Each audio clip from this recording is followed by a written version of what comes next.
की है अहाँ के पेंटिंग में सबसे पहले तो अहाँ दर्शक सबके ई बताओ। पेंटिंग में हमर नाम बता दै छी, अपन नाम दै छी। हमर नाम भेल लहरियागंज मधुबनी, वार्ड नंबर 1, शांति देवी। 84-85 में नेशनल अवार्ड मियाँ बीबी दोनों के हमरा भेटल है। और कई देश विदेश से पेंटिंग में गेल छियै। गोदना पेंटिंग जरा टाटू कहे छियै, गोबर नेचुरल पेंटिंग भेले, इत्यादि कई तरह के पेंटिंग हम बनावे छे। पर G20 में हमरा नया मन भेले बनावे के। चंद्रयान के देखने रही टीवी में, तो वो बना दिलिए या। अच्छा, हमरा इहो जानकारी भेटल है कि यहाँ के हस्बैंड भी पेंटिंग बनवे छे, तो उनकर कोनो पेंटिंग है?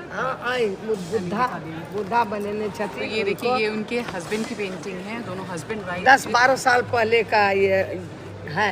ये पेंटिंग 12 साल पहले की। हाँ। एक संजोग का एकरा रखने छी। हाँ, एकरा रखने छी सम्हार क।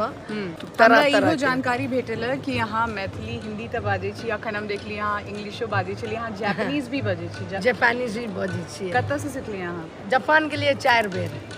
नमस्ते इंडिया में गेलिए या, टोक्यो हंसकबा छथिन, टोक्यो में बजलखिन है। टोक्यो हंसकबा नामो छै, मिथिला म्यूजियम जापान में। तऽ अहाँ जापानी बाज ले छी? जी, जापानी बजे छै।